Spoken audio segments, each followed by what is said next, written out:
Hello everyone and welcome to the channel. I'm Emmanuel, I'm a Boeing 737 pilot and a member of PMDG's tech team. In this video let's look at one of the more important aspects of operation in the Boeing 737-800. And our primary concern that we're talking about on this arrival is the brake cooling. We're currently approaching Marsa Alam in southern Egypt, which currently has 34 degrees centigrade. And we're arriving with an aircraft full with 184 holidaymakers, all of whom have luggage along. So our landing weight is going to be 63.9 tons. Let's have a look at what that looks like in our performance tool. So we've got Marsa Alam, runway 33, 2.5, dry, the wind 360 at 18, giving us a 15 knot headwind component, 34 degrees centigrade, altimeter 1005, flaps 30, air condition auto, anti-ice off, all brakes, non-normal checklist, auto speed brake and thrust reverse all operational. Now, let's start with the thrust reverse no credit situation, because obviously we want to save as much fuel and therefore cost as possible.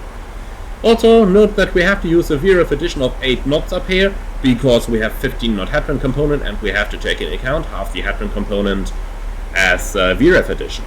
So let's see what these numbers are going to give us.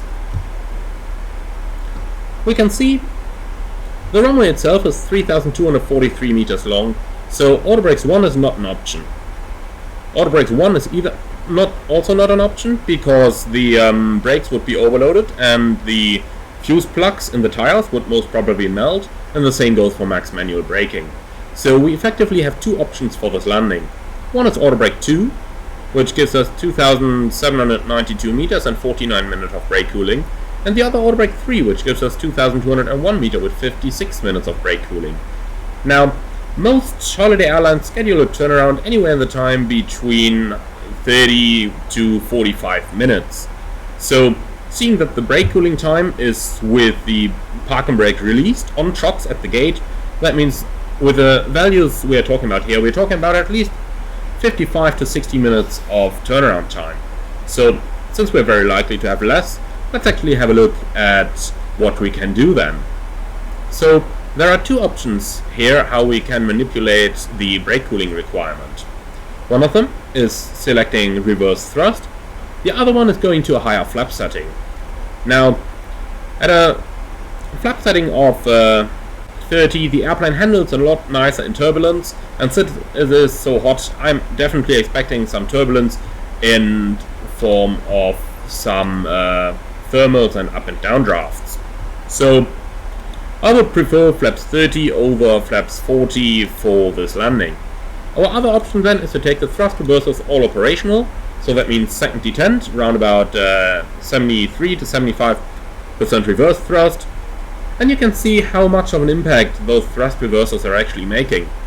Right now we're looking at auto brakes 3 and just 23 minutes of brake cooling time. Now, depending on the airline that you are currently flying for, you might run into some issues here, because 23 minutes, well, let's put it that way, if you're flying for an airline like Ryanair with 25 minutes turnaround time, then 23 minutes brake cooling is still a number that you would not really like. So in this situation, flap 40 then would become mandatory, and that gives you 16 minutes of brake cooling time, and that is the configuration for the landing that you would actually choose then. So in this situation we would choose a flap 40 landing with thrust reversers all operational, and look at this, we could even use auto brakes 2 now or auto brakes 1, since we'll have to backtrack anyway in Marsa Alam.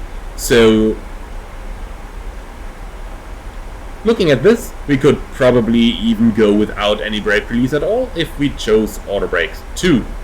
Now, seeing that we'd have to use flap 40 anyway, let's try to calculate with no reverse credit once again and see what this gives us. So we can see with idle reverse and auto brakes 1, we still need 33 minutes of brake cooling, so that would once again not be an option anymore. So that's basically our decision made. We're going to use flaps 40 and auto brakes 2 for this landing, auto brakes 3 if we are late, because it's going to save us a little bit of taxi time. So in this case, flaps 40 and auto brakes 2 is what we are going to select. I hope that you found this one interesting, and if you did, please leave a comment, subscribe to the channel, and consider a like to the video. And if you really want to support the channel, I would appreciate a small donation through the Buy Me a Coffee link that you can find in the video description below. Until then, I'm looking forward to see you next time. Thank you very much for your attention, and I'm wishing you all nice and safe flights in the PMDG 737s.